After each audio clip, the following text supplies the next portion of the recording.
You guys have been asking, we're going to tell you how we train Rip and just the ins and outs of the way we do stuff.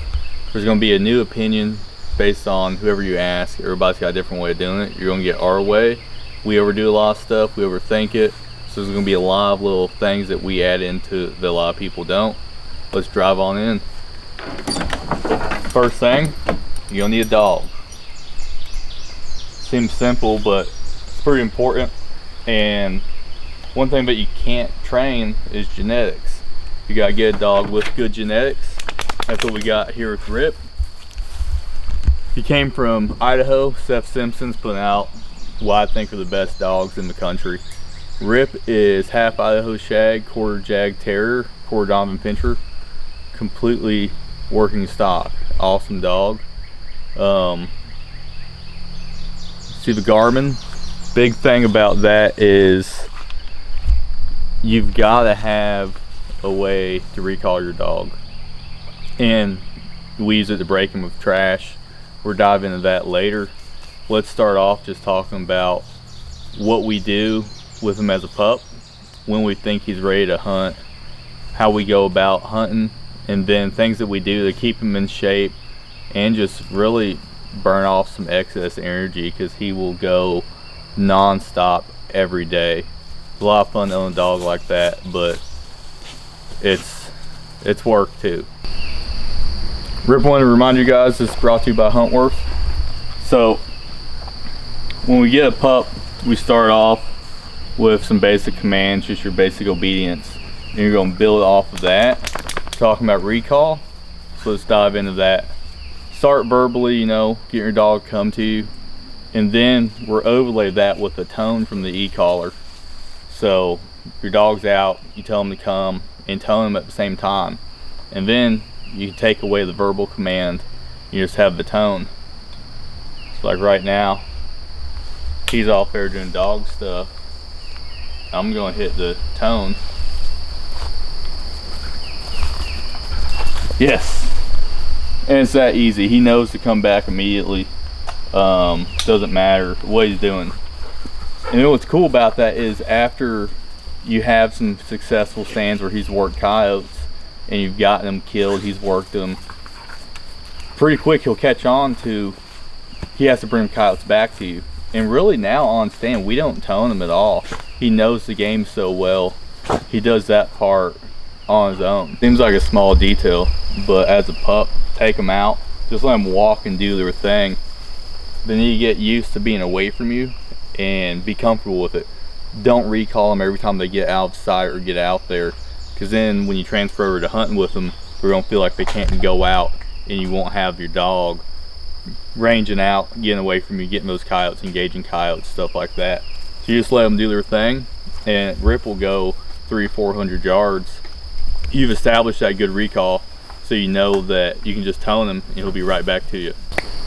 Can't do anything to make a dog want to engage coyotes or want to work. That's why the genetics are so important to this whole aspect. But with the genetics, you've got this really high prey drive, which means Rip or wherever the dog is going to want to chase absolutely anything. So you got to instill things like leave it. That's what we do with Rip. He loves to chase cows, deer, anything that moves, he wants it. So what we do is we overlay the leave it command with a light stimulation. And when he turned about 5 months old, we took him out to cattle farms, put him in with cows, and he'd go chase them. We'd say leave it and hit that light stimulation. It doesn't take long at all for a dog to realize it hurts when they chase cows. So now he's not out here chasing cows, he's not chasing horses. What he'll do is he'll give us about a 50-yard circle. You won't let any cows come into that 50-yard circle, which I'm completely cool with. And Rip's good, we can trust him not to get out there and start chasing cows through fences. So when he turned about 6 months old, he got all of his adult teeth. That's when we decided he was old enough to hunt, and we took him out. And from there, you're just showing them coyotes. Something that we added into that is the 6-6 command. I think it's dynamite. It basically tells him that there's something out there that he needs to go get, and that way if we see a coyote and he doesn't see it, and the coyote doesn't see Rip, he's just poking out, looking around, we can give him that command and he'll shoot out into the field, jumping real high, looking around, and he'll either see the coyote or the coyote will see him doing that, and from there the engagement's going to start. It's pretty cool. The way we taught it was simple.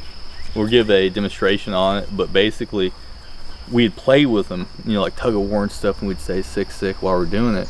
And then from there we moved someone out to where he couldn't see him, and he knew that he was looking for something when we'd give the command, and they'd have a rope toy on the string and they'd start popping it, and you'd see that movement and go.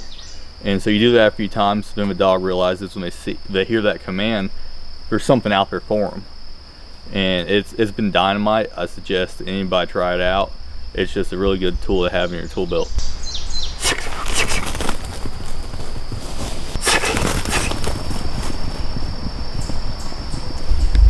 So that's how we kind of worked into letting Rip know something's out there and he needs to go look for it. Double up that flirt pole, just PVC pipe with some 550 through it, tied to a rope toy. Another real good way to get him working, have him flow off some energy. He loves it. Brick really likes using it with him. It's just fun, you know. Good way to get him playing around. I know this has been a lot more of information than what you need, honestly. You just need a dog that's going to recall when you want it to, and show it coyotes and give it time to work. But like I said, we overdo stuff a lot. So this is the way we did it and got him started, and I think he's doing really well. Genetics are probably the main point that makes him do well, but you know, at least we feed him and keep him alive. So one last thing is carpet mill. Love the carpet mill, it keeps him in shape. He loves running on it. He'll make us take him to run. Even if he's hunted, he still wants to run the carpet mill. So we're gonna check that out.